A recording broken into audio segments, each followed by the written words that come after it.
The topic is the sit-in movement, and of course we're talking to Attorney Julian Blackshear. And of course, Attorney Blackshear, let's allow you to continue our conversation before we head our commercial break.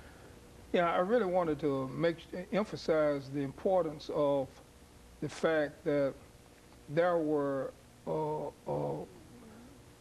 non-students, hard-working people, and leaders of the various cities that gave aid and comfort to the members of SNCC by putting up the bail money and things of this type. And again, you had high school students who participated in the demonstrations, and you had white college students that participated in the demonstrations. But as a general proposition, on balance, it was almost exclusively black college students who formed, organized, and structured the Student Nonviolent Coordinating Committee, thus the name Student Nonviolent Coordinating Committee. Now, I always wanted to be a lawyer.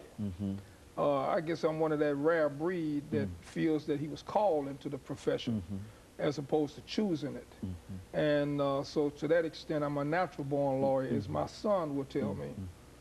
So I knew that was educational to me, to be a part of the whole process.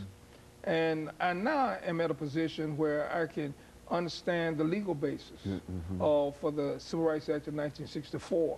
When I was in SNCC, I knew why the Civil Rights Act of 1964 was formed, because of the pressure that the students in their sit-in demonstrations were imposed upon the national government to do something. So they knew they had to do something. But now, as an attorney, I know the legal basis that they justified in doing it. And I'd like to address my comment to that. The 1964 Civil Rights Act primarily does a lot of things. It gives us equal employment opportunities, but what we're talking about now, the sit-in demonstrations, what it did, it made it illegal to discriminate against black people or in public accommodation facilities. In other words, everyone could participate in public accommodation facilities, not regard to their race, their national origin, religion, or creed. And that's a direct result of the sit-in demonstration movement by all the students in the South. Where's the justification for passing such a law? The argument was made at the time by the owners of these establishments. This is a free democratic country. No government can tell me who I can and cannot admit to my own establishment because it's mine. That sounds okay. But looking at Article 1, Section 8 of the Constitution, it says that Congress shall regulate commerce. And that is saying that Congress can regulate the physical movement of goods. In a union case in 1936 that had nothing to do with the Civil Rights Act, in the case of NLRB versus Jones and Laughlin, that clause was interpreted to mean not only can Congress regulate commerce, but Congress can regulate any activity that directly and materially affects the physical movement of goods, including racial activity.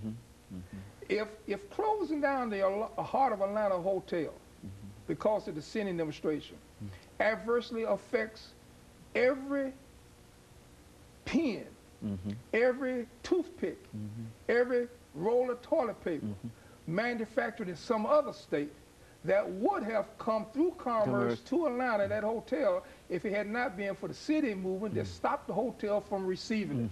So you can see that racial activity is an activity that directly and materially affects the physical movement of goods. Now, once we establish that point, Congress now, under Article 1, Section 8, can come in and regulate that activity. They decided to regulate that activity by passing the 1964 Civil Rights Act and says that you cannot discriminate against people as it relates to public accommodation facilities.